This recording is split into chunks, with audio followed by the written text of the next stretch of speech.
ఏపీలో వైఎస్ఆర్సీపీ మళ్లీ అధికారంలోకి రావటం ఖాయమన్నారు వైఎస్ఆర్సీపీ అధ్యక్షుడు మాజీ ముఖ్యమంత్రి జగన్మోహన్ రెడ్డి. రాబోయే ఎన్నికల్లో గెలుపే లక్ష్యంగా పనిచేయాలని పార్టీ నేతలకు దిశానిర్దేశం చేశారు. తాడేపల్లిలోని క్యాంపు కార్యాలయంలో ప్రాంతీయ సమన్వయకర్తలు, లోక్సభ నియోజకవర్గాల పర్యవేక్షకులతో సమావేశమై వారికి కీలక సూచనలు చేశారు. కూటమి ప్రభుత్వంపై ప్రజల్లో వ్యతిరేకత ఉందని, దాన్ని అందిపుచ్చుకొని పార్టీని గెలిపించాలన్నారు. ప్రతి ప్రాంతీయ సమన్వయకర్త తన పరిధిలోని 7 అసెంబ్లీ నియోజకవర్గాల్లో పార్టీ ఎమ్మెల్యేలను గెలిపించే బాధ్యత తీసుకోవాలన్నారు. మీ పరిధిలోని 7 అసెంబ్లీ నియోజకవర్గాల్లో ఎంతమంది పార్టీ ఎమ్మెల్యేలను గెలిపించుకొని వస్తారనేదే మీకున్న పరీక్ష. ఆ మేరకు సముచిత స్థానం కల్పించే బాధ్యత నాది అన్నారు జగన్. ఎమ్మెల్యే అభ్యర్థితో పార్టీ నేతలకు ఏమైనా విభేదాలుంటే వాటిని పరిష్కరించే బాధ్యత కూడా ప్రాంతీయ సమన్వయకర్తలదే అన్నారు. చంద్రబాబు నాయుడు 2014లో అధికారంలోకి వచ్చినప్పుడు ప్రజలకు ఇచ్చిన హామీలను నెరవేర్చలేదని, ఆ సమయంలో తాను పాదయాత్ర చేసి ప్రజలకు భరోసా ఇచ్చానని గుర్తు చేశారు. ఇప్పుడు కూడా చంద్రబాబు హామీలను అమలు చేయకుండా ప్రజలను మోసం చేస్తున్నారని, దీనిని ప్రజల్లోకి బలంగా తీసుకెళ్లాలని, అందుకే 2027లో మళ్లీ పాదయాత్ర చేస్తానన్నారు. గత 11 నెలల్లో చంద్రబాబు పాలన చూసిన తర్వాత పార్టీ కార్యకర్తలు కూడా తన నుంచి ఆయన తరహా రాజకీయాలను ఆశిస్తున్నారని జగన్ అన్నారు. ఈ ప్రభుత్వం చేస్తున్న తప్పులను చూసి తనలో కూడా మార్పు వచ్చిందని చెప్పారు.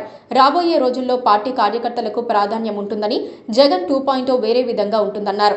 రాష్ట్ర వ్యాప్తంగా బూత్ కమిటీల నియామకం పూర్తయ్యేసరికి పార్టీలో 18 లక్షల మంది క్రియాశీల సభ్యులు ఉంటారన్నారు. వీరందరికీ ప్రత్యేకంగా ఐడి కార్డులు ఇవ్వడంతో పాటు బీమా కూడా కల్పిస్తామన్నారు. అక్టోబర్ తర్వాత పార్టీ సభ్యత్వ నమోదు కార్యక్రమం చేపడతామన్నారు.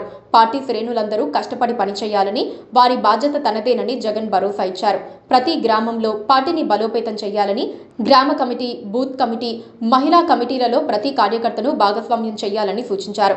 పార్టీని బలోపేతం చేసేందుకు ముఖ్యమైన నేతలకు పార్లమెంటరీ నియోజకవర్గాల పరిశీలన బాధ్యతలు అప్పగించామన్నారు జగన్. పార్టీ నిర్మాణంలో చురుగ్గా ఉండేవారిని, నడిపించగల వారిని, ప్రతిపక్షంలో ఉన్నప్పుడు ఉపయోగపడే వారిని గుర్తించి ఈ బాధ్యతలు ఇచ్చామన్నారు.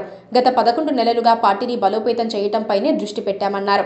జిల్లా స్థాయి నుండి బూత్ కమిటీల నిర్మాణం వరకు ప్రత్యేక శ్రద్ధ తీసుకుంటున్నామన్నారు. కొత్త జిల్లా అధ్యక్షులను నియమించి వారికి సహాయంగా రీజనల్ కోఆర్డినేటర్లను నియమించామన్నారు. ఏ సమస్య ఉన్నా నేరుగా తనతో చెప్పే అవకాశం ఉందని చెప్పారు. 26 అమాయక ప్రాణాలకు ప్రతీకారం పాకిస్తాన్ భూభాగంలోనే వాళ్లను కొట్టిన వైనం, సత్తా చాటిన భారత సైన్యం, తలెత్తుకోలేక కుమిలి కుమిలి ఏడుస్తోన్న పొరుగు దేశం, తొడగొట్టడానికి కూడా ఓపిక లేని శత్రు సైన్యం ఇచ్చింది శాంపులే, అసలుది ఇంకా ఉందంటున్న నవభారతం. ఇక మాటలు లేవు, మాట్లాడుకోవటాలు లేవు, డైరెక్ట్ యాక్షనే. జై జవాన్, మేరా భారత్ మహాన్. Please subscribe to KTV Telugu. KTV Telugu. KTV Telugu. KTV Telugu channel.